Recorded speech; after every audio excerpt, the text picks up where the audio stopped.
नमस्कार, मैं हूं धर्म आपके साथ और आप देखना शुरू कर चुके हैं डेली हरियाणा न्यूज़। लॉकडाउन की अवधि में जब अधिकांश कंपनियां बंद थी या पूरी तरह से काम नहीं कर पाई, उस दौरान कर्मचारियों को पूरा वेतन दिया जाए या कंपनियां कटौती कर सकती हैं, इस पर सुप्रीम कोर्ट का फैसला आ गया है।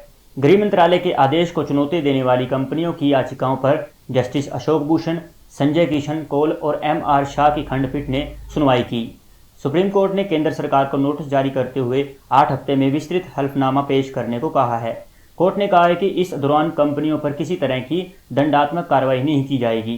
कंपनियों और कर्मचारी आपस में मामले को सुलझाने की कोशिश करें।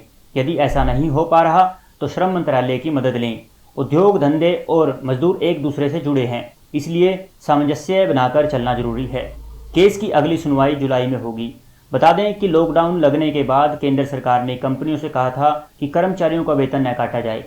इसके खिलाफ कुछ कंपनियों ने सुप्रीम कोर्ट का दरवाजा खटखटाया था। बीती 4 जून को इस मामले में आखिरी सुनवाई हुई थी। तब केंद्र सरकार ने अपने हल्फनामे में कहा था कि उसकी 29 मार्च की अधिसूचना असंवैधानिक नहीं है। इस आदेश में वेतनभोगी और निचले वर्ग के श्रमिकों, कामगारों के आर्थिक हितों की रक्षा के लिए सरकार ने विधि सम्मत तरीके से यह फैसला लिया था।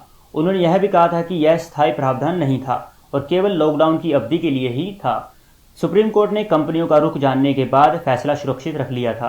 कंपनियों का कहना था कि सरकार ने जरूरी चीजों से जुड़े कामकाज और सेवाओं जारी रखने का आदेश दिया था, लेकिन वेतन न काटे जाने की शर्त जानने के बाद कई कर्मचारी जानबूझकर काम पर नहीं लौटे। यही कारण है कि कंपनियां पूरा वेतन नहीं देना चाहती। कंपनियों की ओर से यह भी कहा गया कि कोरोना वायरस और लॉकडाउन ने उनकी कमर तोड़कर रख दी है। ऐसे में पूरा वेतन देने की बाध्यता उनकी बैलेंस शीट को बिगाड़ देगी। तमाम छोटी बड़ी खबरों के लिए देखते रहिए डेली हरियाणा न्यूज़।